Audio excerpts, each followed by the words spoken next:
Alright everyone, as you've seen, Trump is planning to ban cringy Chinese spying app TikTok from the US app stores. Essentially, in order to use it from the US, you'll need a VPN. Now, if TikTok were a US firm, I would say that's blatantly unlawful. But because this firm is in part controlled by the Chinese government and is collecting data for them, and because it's not based in the US and therefore not technically covered under the First Amendment, yeah, it's reasonable. It's fine. It's funny, though. I think the funniest part about this was the ACLU saying, well, in this day and age, people need the ability to communicate. People use TikTok to communicate, and this is an egregious violation of the First Amendment. Where was the ACLU and large numbers of creators, and in fact private individuals just with the wrong political beliefs, get kicked off of US-based platforms for communication that actually platform government figures and government services like NOAA and USGS? The ACLU has said not one goddamn fucking thing for the last few years about the deplatforming of US citizens and their actual deprivation from communication abilities. Like Loomer there was talking about, she can't even get an Uber. You get banned from Uber. So I guess you have to take a city. How is that possibly constitutional? But there's something wrong with a foreign firm that is explicitly surveilling an under 18 demographic for the Chinese government. What if, by the way, it's all an attempt to blackmail the entire U.S. population? Like the Chinese say, okay, well, now we have the private data of the entire young generation, so, you know, you're going to have to forgive our debt or we're going to dump it online and ruin their lives or something like that. How do we, I mean, China is a hostile state, technically speaking, or at the very least a competing state that doesn't exactly have close diplomatic ties with the U.S., tends to be an opponent in the diplomatic sense. It possibly, at times, in the military sense, at least strategically in speaking. Certainly the alliances in Asia are very much carved between the U.S. and sort of the Russia-China axis. I find it hilarious that the ACLU has such a big problem with this. Do they not know what this app is actually gathering? It's also funny when people are like, wow, Facebook and Twitter also gather data. Yes, absolutely. And in my initial reaction when Trump mused about possibly banning Twitter, which was like a month ago, I pointed out it is a sad reflection on things that the U.S. population has gotten used to the fact that all of the tech firms here already gather data, and so a bunch of Chi-Com shills can go out online and spread the disinfo that somehow TikTok is collecting a similar level of data. It's not, but the precedent does exist, and it's very unfortunate now, isn't it? Those of us who have warned against the surveillance of the public by these groups, and were never paid any attention. And also, it was really funny to see, like most of the people, like the younger crowd tends to be more liberal, generally speaking. They tend to be more on the left. They get more conservative as they get older because, you know, they make money and stuff. The times pass them by, and then they become Republicans or whatever. It's really funny how that actually does seem to work. It was funny because they're like talking about tyranny and stuff. It's like, okay, yes, the executive branch has been given wide latitude under national security by the legislature in the wake of 9/11, and really you're going back to the Bush-Obama era for all of that expansion. In fact, the last time that the legislature began to try to decrease power at the executive level in the federal government is recently, and then only because Orange Man bad. They had no problem with Obama and Bush doing goddamn whatever the fuck they wanted.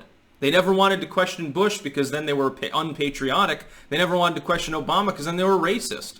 So they never stood in their way. But now you have this, you know, legacy media-fed propagandistic mandate that somehow Trump, who is considerably less war-happy, who is considerably more populistic, is the dictator. Very, very funny. They're also saying he's attacking the freedom of the press because he's booting the corporate media out of the Republican convention. Apparently, there's, you know, CNN, Fox, all them, they won't be there. Now, the reason, of course, is because, you know, the convention's going to be live streamed online. There's no reason to have legacy media coverage of it because the legacy media is just going to editorialize it and lie about it and slice it up into chunks anyway. You might as well just live stream it so people can see it raw. Unfiltered Trump at his best, which will make it more fun and certainly make it more viewable. I mean, come on. The ACLU, though, has really sold out a lot lately. Like after Charlottesville, they said, well, we're no longer going to defend people if it's gun-related.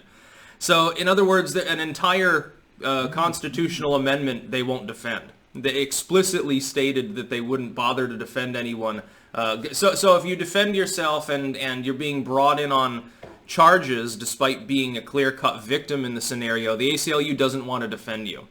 If you have certain political beliefs, it doesn't matter if your First Amendment rights are violated, but you're on the ideological dissident right somewhere, the ACLU is not going to defend you.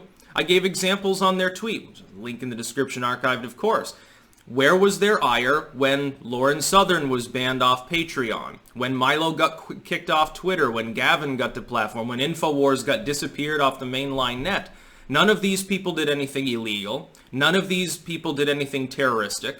These people simply had political beliefs that ran counter to the mainstream narrative, happened to be on the right instead of the left. I'm sure the ACLU would defend them if they were communists. I'm sure if the breadline tubers get banned for harassment, the ACLU will probably put out a press statement, let's put it that way. They've completely fucking sold out. They're not the American Civil Liberties Union. They're just opportunistic grifters. It's sort of like counting on the NRA to sponsor your gun rights at this point. Yeah, they guarantee that you'll have the right to own a BB gun or a black powder musket. That's basically what the fuckers have devolved into. These groups just exist to make money at this point. Yeah, fuck TikTok. When I saw the laundry list of stuff that they really did surveillance-wise, hell yeah, I didn't download it. I considered it for a while. I'm like, well, everyone seems to be using it, but then I'm like, maybe I want to look a little bit deeper into this. Then I realized that the material there was all cringe shit anyway. By the way, you can still make the same shit on any of these other platforms. You can put it on video on Facebook or YouTube. You do realize that. These people should be using alt tech. They should use BitChute or something. It'd be way better. If you want to be one of the cool kids, and I guarantee the user demographic is younger than most other competing platforms, you should be on BitChute or Library, or be using like Brighteon or something. Those sites are growing rapidly. If you want a who's who of dissident political culture, increasingly everyone outside of the mainstream, regardless of how political they are, it's on alt tech.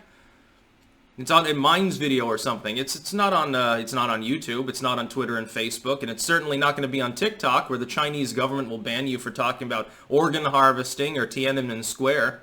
So they don't care if you talk about U.S. politics unless it relates to China. Try criticizing Beijing's coronavirus policy on TikTok and see what happens. Better yet, just fucking delete the app. It's going to be useless anyway. Half these people don't know how to use a VPN, by the way.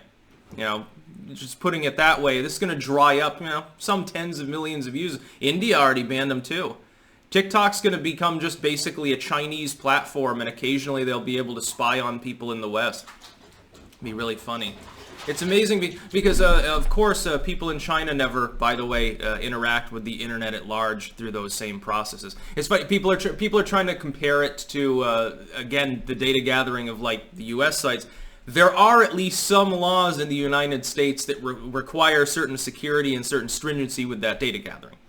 There are none in China. The Chinese government has latitude to do whatever the fuck it wants. So they're not really comparable. And these people are like, oh, my First Amendment rights are violated by not being able to use TikTok. Okay, now, again, join the club of all the U.S. citizens to platform from U.S. sites that platform government services. So fuck it. That's about all. Peace out.